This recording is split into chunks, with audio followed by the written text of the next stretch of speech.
Première halakha, chaque année, quand on vient allumer les nérotes de Yom Kippour, il y a une marloquette dans les poskim.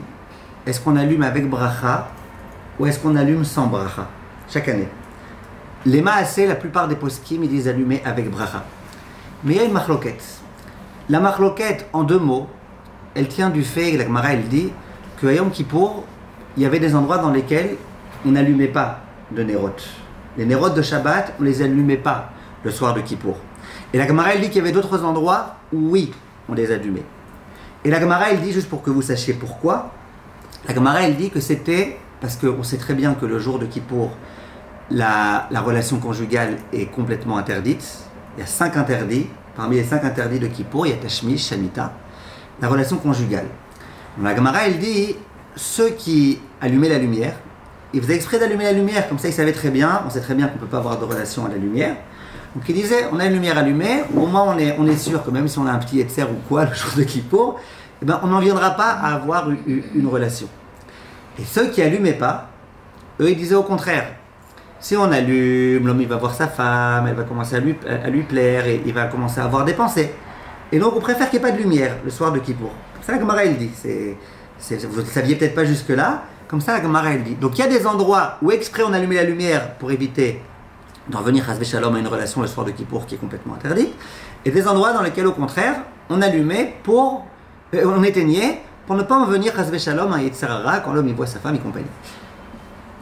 Ça c'est une marloquette qu'il y a d'une façon générale, et la plupart des décisionnaires ils disent, aussi bien Sfarad qu'Ashkenaz, que halakha le maaseh, on allume des nérotes et on fait la bracha sur les nérotes. Cette année où ça tombe un Shabbat, là d'après tout le monde, on fait la bracha, parce que même si tu dis qu'en soi, pendant Kippour, il n'y a pas de raison d'allumer une bougie et d'eau, mais Shabbat, ça, oui, il y a une raison d'allumer. Ça, c'était le premier point important. Alors qu'est-ce qu'on fait? On fait Yom Kippourim, c'est tout. Shabbat et Yom Kippourim, Shabbat et Yom Kippourim. Exactement. On fait Shabbat et Yom Kippourim. Exactement. Deuxième point important. Cette année, on va avoir un grand problème. C'est que comme Kippour, ça tombe un Shabbat, plus précisément comme Shabbat va tomber un Kippour, on ne pourra pas faire le Kiddush. On sait très bien que le Kiddush, c'est mitzvah deoraita. Le Kiddush, en général, on prend un verre de vin et on fait le Kiddush. Et dans le Kiddush, on a la kavanah de s'acquitter de la mitzvah de Zachor et Yom HaShabbat Lekadsho. Cette année, il n'y aura pas de Kiddush puisque c'est Kippour. Alors Chachamim, ils demandent et ils insistent sur le fait que dans la tfila de Harvit, quand on va mentionner dans les paragraphes liés au Shabbat, quand on va dire le Ve'et HaShabbat Hazeh, ouais, on va Beyom HaShabbat Hazeh, Vatitenanu Hashem Lokenu et Yom HaShabbat Hazeh, à chaque fois on va mentionner le mot et Yom HaShabbat Hazeh, Retzenam Yimnuchatenu, avoir la kavana de se rappeler de se souvenir du jour de Shabbat, d'accord? Parce que Meikar Adin Mideoraita, c'est pas obligé qu'il y ait un verre de vin pour faire le Kiddush. Mideoraita, l'essentiel c'est de se souvenir du Shabbat. Zachor et Yom HaShabbat Lekadesho. Souviens-toi d'être Mekadesh le jour de Shabbat. Donc, et si quelqu'un a oublié pendant la Hamida, ben c'est pas grave. Après, qu'il mentionne le jour de Shabbat, ou quand il va dire Shabbat Shalom à son mari, quelle est la kavana de se souvenir du jour de Shabbat. Le mieux, c'est quand on va faire la tfila, dans la tfila de se souvenir de cette chose-là. D'accord? Et avant le Kaddish, au Bet Knesset, même à la maison, on va dire Veshamru bnei Israël et Shabbat, la sot à Shabbat et Dorotam Beritolam. Un peu le texte qu'on récite dans le Kiddush. Vous dites à la maison? Aussi, ouais, non, le texte, avant, quand on fait Arvit, si vous faites Arvit chez vous à la maison, ou au Bet Knesset, on va dire, regardez, il y a écrit ici, si c'est Shabbat, on ajoutera Veshamru bnei Israël et Shabbat, la sot à Shabbat et Dorotam. Donc là aussi, c'est un très bon endroit, si vous voulez, où vous pouvez avoir la kavana d'être Zocher et Yom HaShabbat. Maintenant, chez les Ashkenazim, quand Kippour tombe un Shabbat, on ne dit pas Avinu Malkenu. Tous les Avinu Malkenu, on ne les dit pas, parce que Shabbat, on ne fait pas de demandes personnelles, et Avinu Malkenu, c'est des demandes. Et donc, on ne fait pas Avinu Malkenu. Au passage, on gagne 3/4 d'heure de temps, parce que chez Sfaradim, Avinu Malkenu, ça va très très vite, mais chez les Ashkenazim, ça peut être très très long. Chaque Avinu Malkeinu, ça peut être Avinu Malkeinu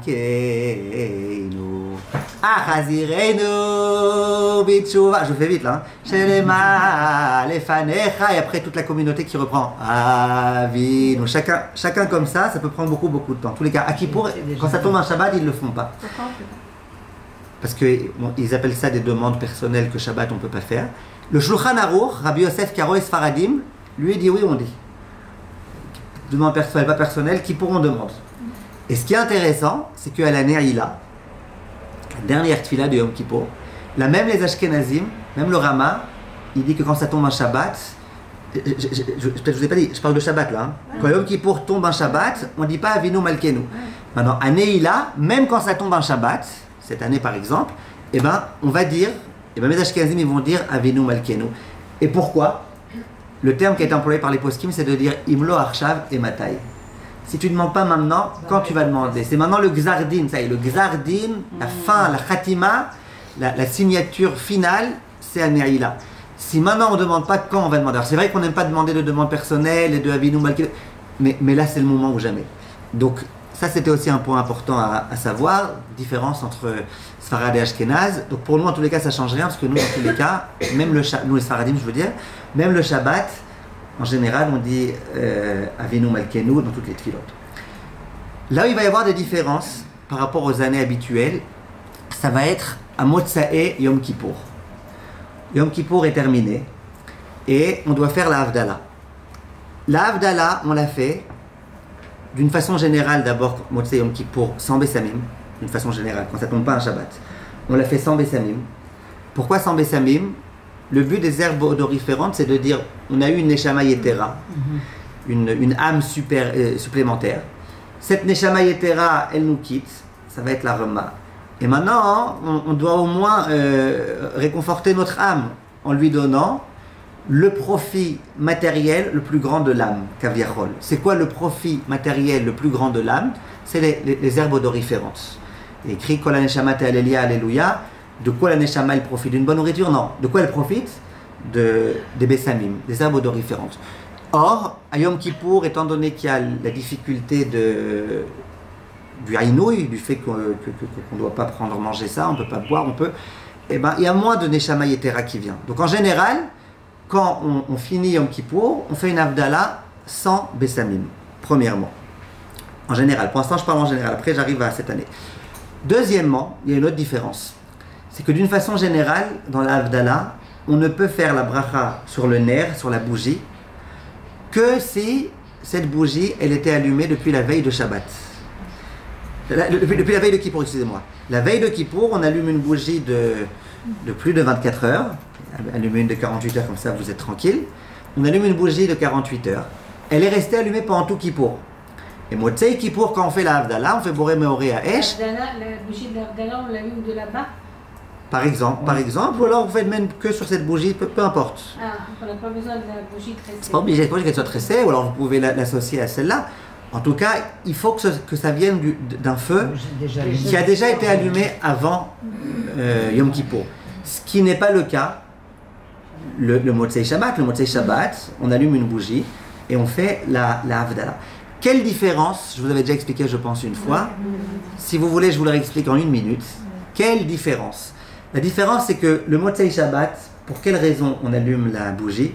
Pour se souvenir du feu qui a été créé, qui a été découvert par Adam Arishon, le Motzei Shabbat.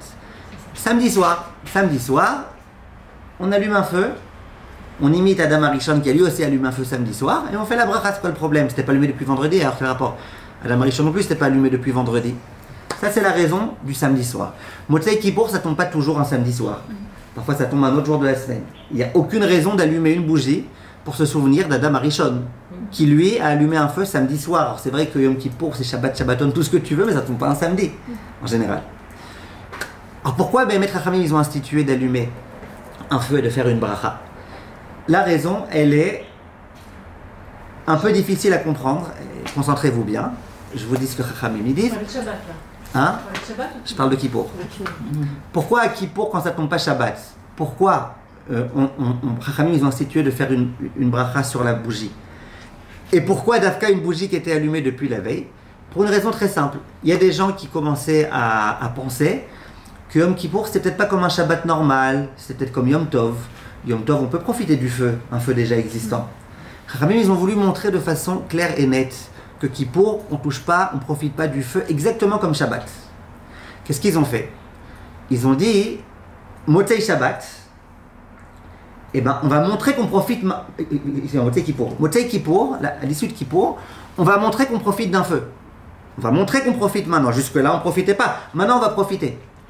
Alors, si on allumait maintenant une allumette, on dirait, ben, c'est normal que maintenant on profite, on vient d'allumer un feu. Non, on veut qu'il y ait un feu qui était allumé pendant tout Kippour et dont on n'a pas profité et dont on va profiter qu'une fois que Kippour est terminé. Pour bien montrer à tout le monde, ne dites pas que tout ce qu'on n'a pas profité pendant Kippour, c'est parce qu'il n'y avait pas de feu. S'il y avait eu un feu, on aurait fait comme Yom Tov. Non, Kippour, c'est pas comme Yom Tov. Kippour, on ne profite pas. Et que ça rentre bien dans l'esprit de tous les Juifs du monde. Pour cette année, c'est déjà trop tard parce que c'est Motzei Kippour.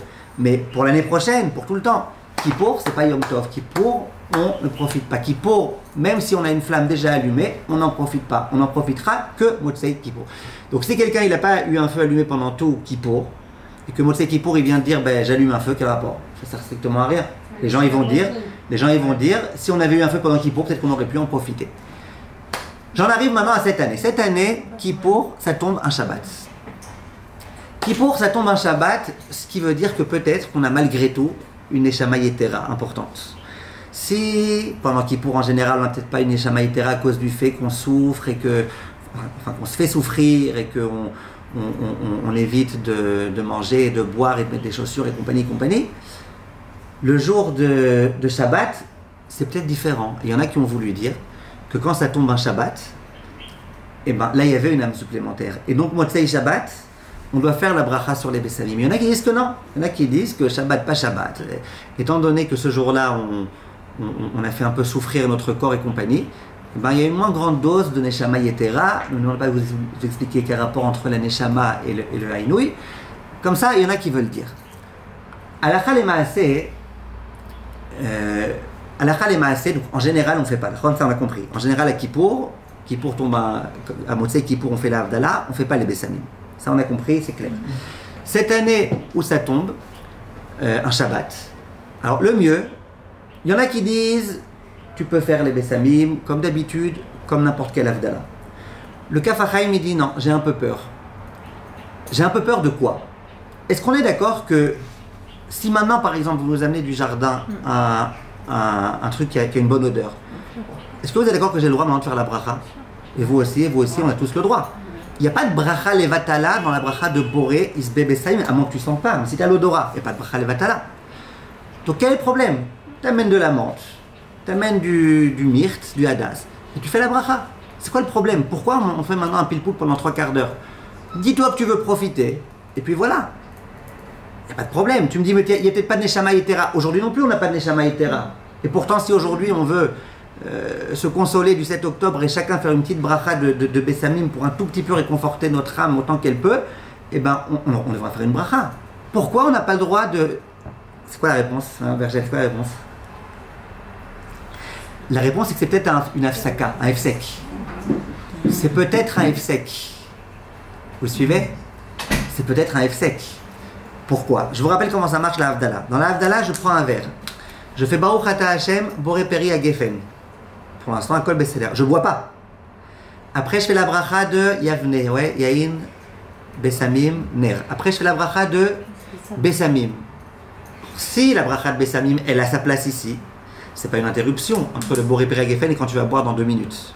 Mais si elle n'a rien à faire ici, c'est une interruption. Vous comprenez la nuance?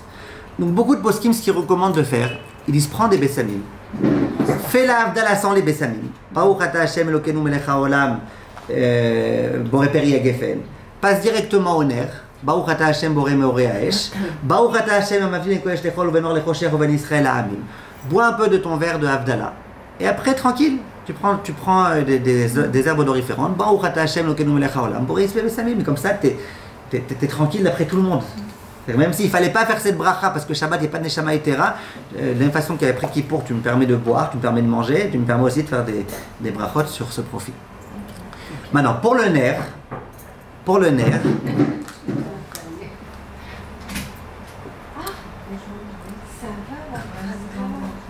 Ah, shalom bracha.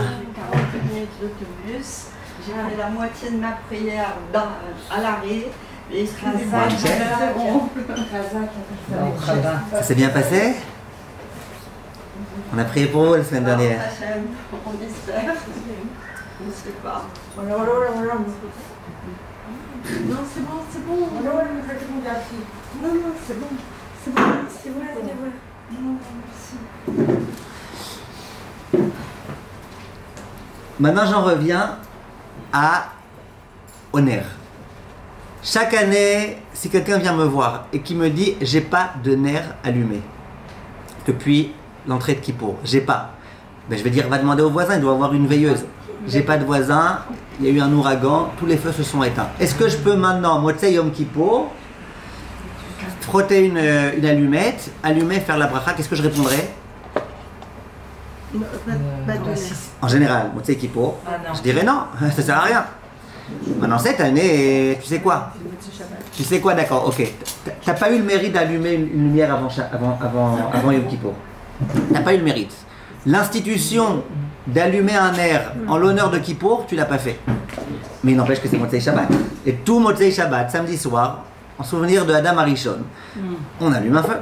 Donc, je vous recommande, et j'insiste sur cette recommandation que vous reteniez pas que la conclusion finale en cas de a posteriori. Bien sûr, allumer une veilleuse. On préfère faire la bracha, les coulées alma, que ça couvre et Kippour et Shabbat. Si c'est un feu qui a été allumé depuis la veille de Kippour, on a tout couvert. Donc, essayez d'allumer un feu. Si vous n'avez pas, essayez d'aller chez un voisin si vous pouvez.